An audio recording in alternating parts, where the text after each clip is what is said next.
Welcome to everyone. Thank you very much for coming. Terrific to see you. My name is Gregory Pfeiffer, and I am the Executive Director of the Institute of Current World Affairs. I think one of the effective tools that Putin has is surprise.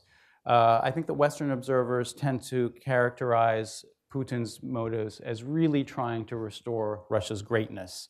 Indeed, he portrays himself as this restorer of Russian greatness, and his image as the main challenger to the United States is central to this.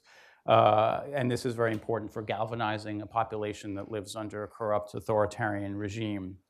But I think actually the real motive, the real overarching motive, I should say, of Putin is the consolidation of his own power. In fact, he's doing virtually nothing to invest in his country's long-term stability or prosperity. We're still trying to come to terms with the trolls and the bots and the media manipulation that RT and Sputnik tried to carry out in our information space.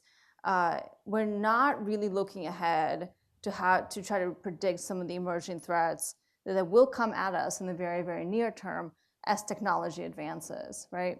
So right now, there's not a coherent policy or strategy from the US administration to try to counter or respond to Russian disinformation attempts. And by that I mean, these trolls and bots and other amplifiers online. These kinds of tools are not difficult to do. The Russians spent about $100,000 according to some congressional reports, and the Mueller indictment that came out in February about the IRA, the troll farm.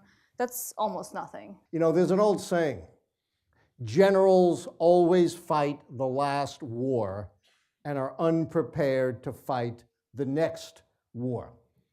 Well, I have to tell you, under the Trump administration, they haven't even fought the last war, much less getting ready for the kind of next generation war that Alina has talked about.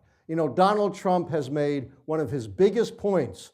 No one is going to bully the United States. As long as I'm president, everyone's going to respect us, and no one is going to try to take advantage of us.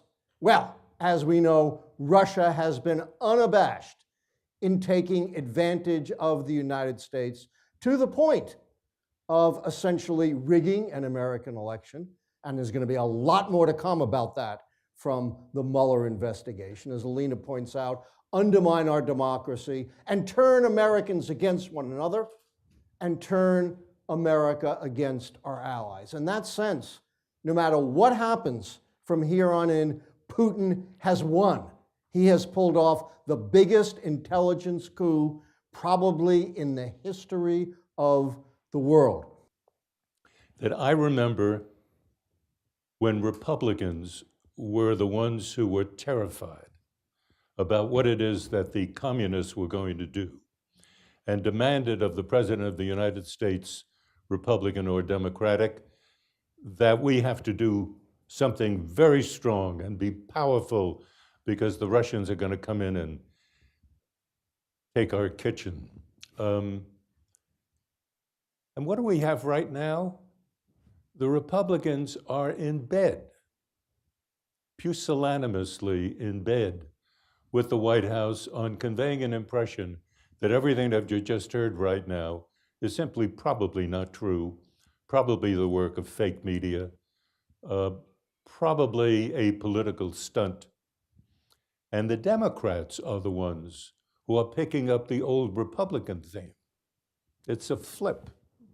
We are in a situation where Russia, as much of a declining power as it is, or a weak power as it is, has been able to play a very weak hand very well. Absolutely. And what they have been able to do, even though they don't have a lot of economic resources, they don't have a lot of ability to project militarily, is to use their limited resources, invest them in this non-conventional space, to try to balance out the kind of asymmetries they have with the West, broadly defined, in the conventional military space. One major thing that has happened in the past couple of years, and I think it's been articulated by both panelists today, is that Russia has now become a political problem in the United States. It sounds like a political problem. It is argued like a political problem.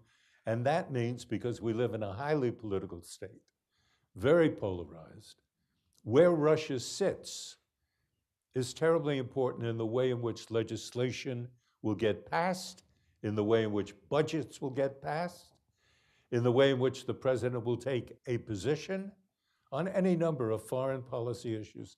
All of that becomes a domestic issue. Russia is part of a broader problem.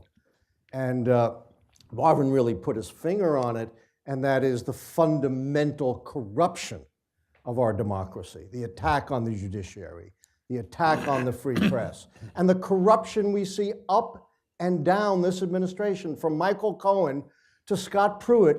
We have never seen such a degree of corruption in the history of the United States. And Russia's a part of that. But if Russia disappeared tomorrow, we'd still have to confront the problem. I think you said it very nicely. We have seen the problem, and it is us. It's not the Russians.